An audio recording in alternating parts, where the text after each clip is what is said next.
ఓం శ్రీ గురుభ్యో నమ. వాగర్ధావ సంప్రోక్తో వాగర్ధ ప్రతిపత్తే జగతో పితరౌ వందే పార్వతీ పరమేశ్వరౌ. వ్యాసాయ విష్ణురూపాయ వ్యాసరూపాయ విష్ణవే నమో వై బ్రహ్మనిధే వాసిష్ఠాయ నమో నమ. గురుబ్రహ్మ గురువిష్ణు గురుదేవో మహేశ్వర గురు సాక్షాత్ పరబ్రహ్మ తస్మై శ్రీ గురవే నమ. ఓం శ్రీమాత్రే నమ.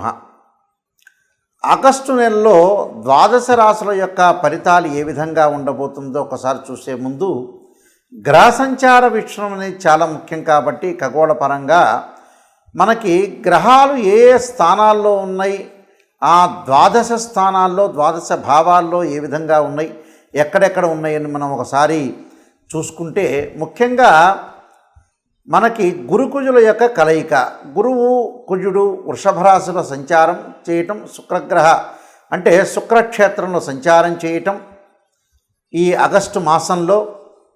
ఈ ఆగస్టులో కర్కాటక సింహరాశిలో సూర్యభగవానుడు యొక్క సంచారం చేయటం, అంటే కొన్ని రోజుల పాటు ఒక 2 వారాల పాటు సూర్యుడు కర్కాటక రాశిలోను తర్వాత సింహరాశిలో సంచారం చేయటం, బుధ శుక్రుల యొక్క సంచారం అనేది సింహరాశిలో ఉండటం, బుధుడు వక్రీభావంలో కలగటం, మళ్ళీ కర్కాటక రాశిలోకి రావటం, అలానే కేతు యొక్క సంచారం కన్యారాశిలో ఉండటం,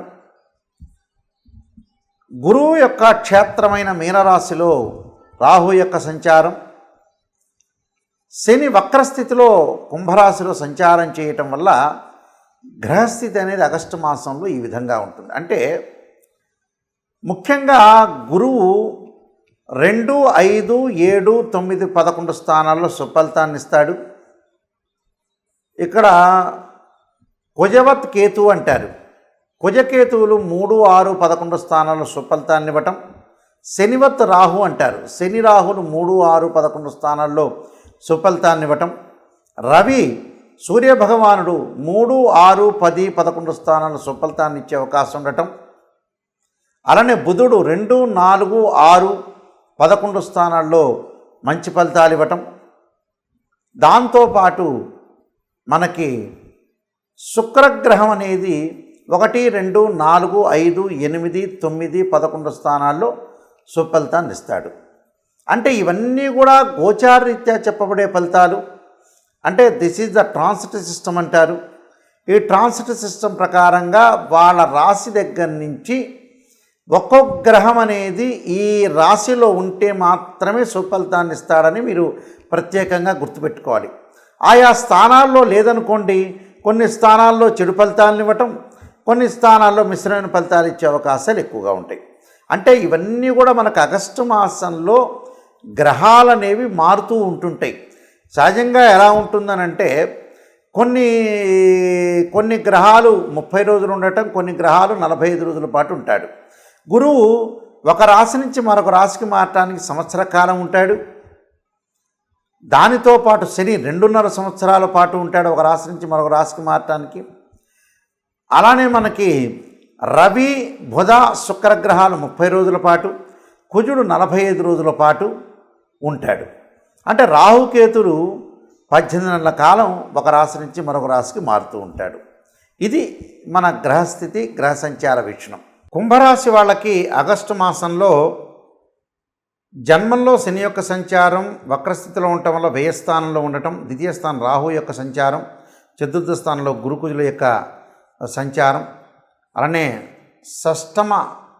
సప్తమాల్లో రవి యొక్క సంచారం, అష్టమ స్థానంలో బుధ శుక్రుల యొక్క సంచారం, భాగ్యంలో కేతు యొక్క సంచారం.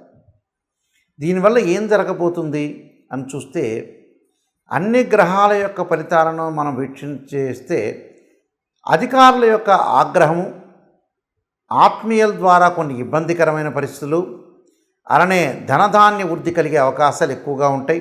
అంటే శని యొక్క వక్రస్థితిలో ఉండటం వల్ల కొంత లాభం కలిగే అవకాశాలు ఉంటాయి. విదేశాలకు వెళ్ళే ప్రయత్నాలు సఫలీకృతం కావటం, శారీరక సుఖము, ధనధాన్య వృద్ధి కలిగే అవకాశాలు ఎక్కువగా ఉంటాయి. అంటే శుక్రగ్రహం యొక్క ఫలితం వల్ల ధనధాన్య వృద్ధి, ఆరోగ్యము, లక్ష్యసిద్ధి, కార్య సానుకూలత, భార్యాభర్తల మధ్యలో కొన్ని సమస్యలు రాకుండా కాపాడుకోవాలి. ఎందుకంటే ద్వితీయ స్థానంలో రాహు ఉండటం వల్ల, కుటుంబ స్థానంలో రాహు ఉండటం వల్ల సమస్యలు రాకుండా, ఏదో విషయాల మీద చీటికి మాటికి గొడవలు పడకుండా జాగ్రత్త ఉండాలి. అభిప్రాయ భేదాలు రాకుండా చూసుకోవాలి. ప్రయాణాల్లో కొంత నష్టం జరిగే అవకాశాలు ఉంటాయి కాబట్టి కుజుడి యొక్క ప్రభావం వల్ల ప్రయాణాలు చేసేటప్పుడు కూడా కొంత జాగ్రత్తగా ఉండండి. గాయాలు, ప్రమాదాలు జరగకుండా చూసుకోండి. అలానే బంధు మరణ వార్తా శ్రవణం అంటారు. అంటే శ్రవణం అంటే ఇక్కడ వినడం, అంటే బంధువుల ద్వారా మనకి మరణ వార్తలు విషయంలో జాగ్రత్త ఉండాలి. రుణ బాధలు, అలానే ఊపిరితిత్తులకు సంబంధించిన సమస్యలు రాకుండా చూసుకోవాలి. దీర్ఘకాలిక వ్యాధులు, అలానే విద్యార్థులు చదువు పట్ల ఆసక్తి చూపించడం, ఏకాగ్రత అనేది చాలా అవసరం. అలానే ఆందోళన పడకుండా చూసుకోండి. ధనం అనేది ఉద్యోగపరంగా వృత్తి ఉద్యోగాల్లో పురోగతి సాధిస్తున్నా వ్యయం అనేది బాగా పెరిగే అవకాశాలు ఉంటాయి కాబట్టి ఉద్యోగ భద్రత అవసరం. వ్యయం విషయంలో కూడా చాలా జాగ్రత్తగా ఉండటం చాలా మంచిది. ఎందుకంటే ఆదాయ వనరులు వీళ్ళకి గణనీయంగా పెరిగే అవకాశాలు అనేవి బాగా ఉంటాయి, అందులో ఏమీ డౌట్ లేదు. కానీ పెరుగుతున్నా కూడా ఖర్చులు బాగా పెరిగే అవకాశాలు ఎక్కువగా ఉంటాయి. అంటే కష్టానికి తగ్గ ఫలితం వచ్చే అవకాశాలు అనేవి ఎక్కువగా ఉంటాయి. కానీ మానసికంగా ఒత్తిడి, కొంచెం పనుల విషయంలో కొంత చెడిపోయినట్టుగా అనిపించే అవకాశాలు, అలానే సమయానికి కొన్ని సందర్భాల్లో కోపము, ఆవేశం బాగా పెరుగుతుంది. లౌకిక జ్ఞానం తగ్గే అవకాశాలు ఎక్కువ ఉంటాయి. కొన్ని జీవితంలో ఈ మాసంలో కొన్ని అడ్డంకులు, ఆలస్యం కావటం, పనులలో జాప్యం, కాలయాపన జరిగే అవకాశాలు ఉంటాయి. ఉద్యోగస్తులకి, వ్యాపారులకి కొంత కొత్త సవాళ్ళు ఎదుర్కొనే అవకాశాలు ఎక్కువ ఉంటాయి. తొందరపడి ఏ నిర్ణయం తీసుకోకుండా ఉండటం అనేది చాలా మంచిది. అంటే కఠినమైన నిర్ణయాలు తీసుకోవాలి, సరైన సమయంలో తీసుకోవాలి, సరిగా ముందుకు వెళ్ళాలి. అలానే స్వదేశాలకు వచ్చే అవకాశాలు ఎక్కువ ఉంటాయి. అంటే ధనధాన్య వృద్ధి, ఉద్యోగంలో ప్రమోషన్లు అనుకూలంగా ఉంటుంది. విదేశాలకు వెళ్ళే అవకాశాలు ఉంటాయి. స్వదేశాల నుంచి కూడా విదేశాలకు వచ్చే అవకాశాలు కూడా ఎక్కువగా ఉంటాయి. కానీ ఆరోగ్య భద్రత, ఉద్యోగ భద్రత, ప్రమాదాలు, భయము, ఆందోళన కలిగే అవకాశాలు ఎక్కువగా ఉంటాయి. కాబట్టి స్త్రీలు కూడా ఆరోగ్యపరంగా ఇబ్బందులు లేకుండా కొద్దిగా జాగ్రత్త పడి ప్రమాదాలు, సెల్ఫ్ డ్రైవింగ్ అనేది మంచిది కాదు. ఇలాంటి విషయాల్లో కొద్దిగా అప్రమత్తంగా ఉండి ముందుకు వెళ్తే మీకు మంచి జరిగే అవకాశం ఖచ్చితంగా ఉంటుంది. ఈ రాశి వారికి ప్రత్యేకంగా ఆగస్టు మాసంలో కొన్ని ప్రత్యేకమైన పరిహారాలు చేసుకోవాలి. ఎక్కడైతే మనకి నెగిటివ్ అనేది ఒకటి ఉంటుందో ఆ నెగిటివ్ని పాజిటివ్ చేసుకోవటానికి కొన్ని ప్రత్యేకమైన పరిహారాలు అనేవి చేసుకోవాలి. ఆ పరిహారాలు చేసుకుంటే అనుకూలమైన పరిస్థితులు వచ్చే అవకాశం అనేది ఖచ్చితంగా ఉంటుంది.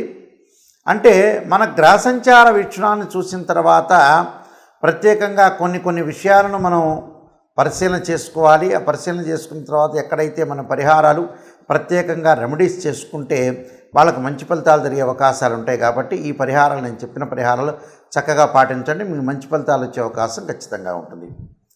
ముఖ్యంగా మనకి 4 సోమవారాలు, 4 మంగళవారాలు, 4 బుధవారాలు, 4 గురువారాలు, 4 శుక్రవారాలు, 4 శనివారాలు, అలానే ఆదివారాలు వస్తూ ఉంటాయి.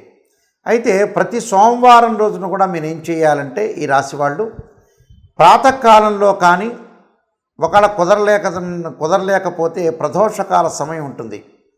అంటే సాయంకాలం వేళ, అంటే సూర్య అస్తమయానికి 2 విఘడయ్యల కాలం అనేది ఒకటి ఉంటుంది. ఆ విఘడయ్యల కాలం నుంచి 2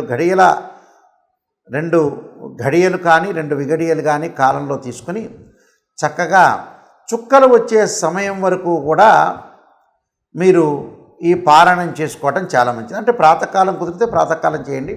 సోమవారం రోజున ముఖ్యంగా శ్రీ కనకధారా స్తోత్ర పారాయణం చేయటం, అలానే ఓం నమః శివాయ పంచాక్షరి 21 సార్లు చేయటం, అలానే శివకవచ స్తోత్ర పారాయణం చేయటం అనేది చాలా మంచిది. ఉదయం సాయంత్రం 2 కూడా చేసుకోవచ్చు, లేకపోతే ఉదయం కుదరకపోతే సాయంత్రం కూడా చేసుకోవచ్చు. అలానే మంగళవారం కార్తవీర్యార్జునుడి యొక్క మంత్రాన్ని చదవటం, అలానే శ్రీ ప్రజ్ఞా వివర్ధన కార్తికేయ స్తోత్ర పారాయణం చేసుకోవాలి.